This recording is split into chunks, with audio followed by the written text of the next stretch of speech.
Yes, Mr. Chairman. And thank you, Mr. Chairman. I'm going to be moving fast, which is rare for me. Mr. Chairman, federal agencies are required to conduct annual audits under the Chief Financial Officers Act of 1990. The Department of Defense receives more funding than any other federal agency. More than half of federal discretionary spending goes to DOD. Yet it's the only federal agency not to achieve a clean audit opinion. Mr. Mansfield, I'm going to be directing my question at you, so I'm going to ask you to tune in with me.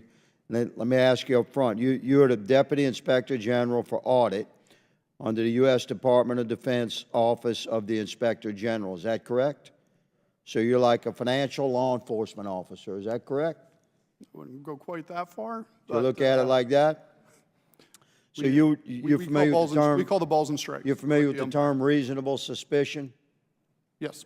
So in looking through money, would you be able to recognize something that looks suspicious? I would like to think so. Most probably. Yes. Mr. Chairman, may I suggest to you that you're not going to have clean audits out of the DOD until we address the culture within the DOD of confounding and even suspicious decisions out of the Department of Defense regarding programs costing billions and billions and billions of dollars. How can you possibly have a clean audit when you have mysterious things going on? So I'm going to drive into one example. I'm going to give one particularly egregious example, if you'll direct your attention to the screen, if I may have, thank you.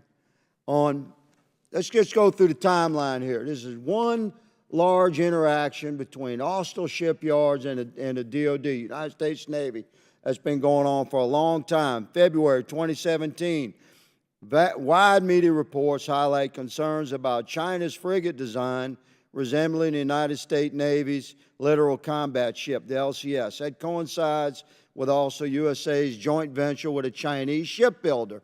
June 2020, also gets $50 million. The DOD invests $50 million in a grant to Austal to establish steel shipbuilding capabilities, funded by the DPA and the CARES Act. They've never built a steel ship, but they got $50 million American treasure to set up the capability to do so.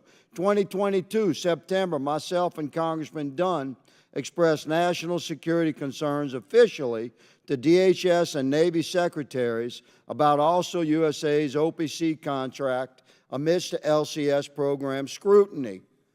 In 2023, a federal grand jury indicts 3 individuals with accounting fraud at Austal USA related to LCS contracts. July 2023, myself and Congressman Dunn sent a letter to the Navy OIG requesting an investigation into Austal USA regarding connections to China and this ongoing mystery of money and contracts being awarded for steel vessels when they had never built a steel vessel.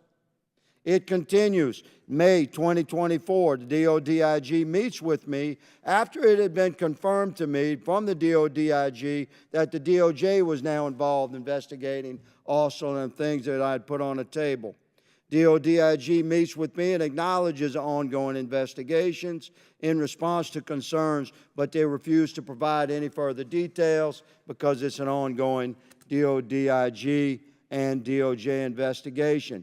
June 2024, the former Secretary of the Navy becomes the chairman of Austal Limited. You can't make this stuff up, America.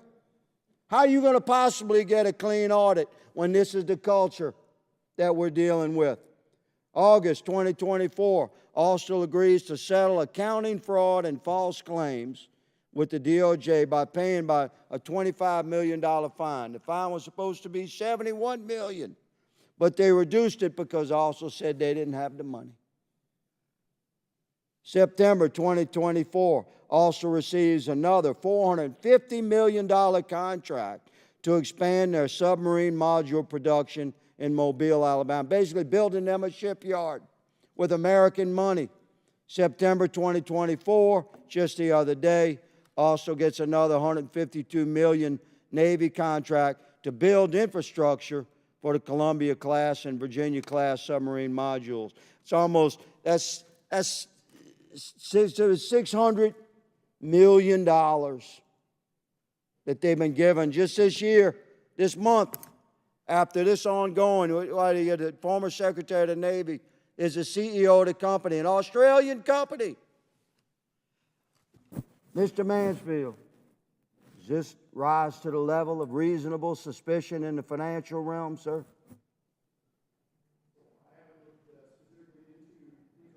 Are you familiar with any of these investigations that allegedly are taking place within the IG's office? Sir, so I focus on audits, not criminal investigations, but I am familiar with the public disclosures and discussions regarding the settlements reached by DOJ. That's encouraging. So you are familiar with what I'm discussing here. The bigger picture here, Mr. Stephens, Mr. Manfield, Mr. Kahn, is that the Department of Defense returns to Congress every year and asks for hundreds and hundreds of billions of dollars. I'm on the Armed Services Committee. We're responsible for funding, and I'm honored to fund the Department of Defense. But we can't continue to operate without some degree of accountability for this money. It's almost $1 trillion a year now. When you have things like this going on, it just blows the minds of Americans that witness it. Mr. Chairman, my time has expired, but my passion for this topic has not. I thank you for having this hearing today, and I yield.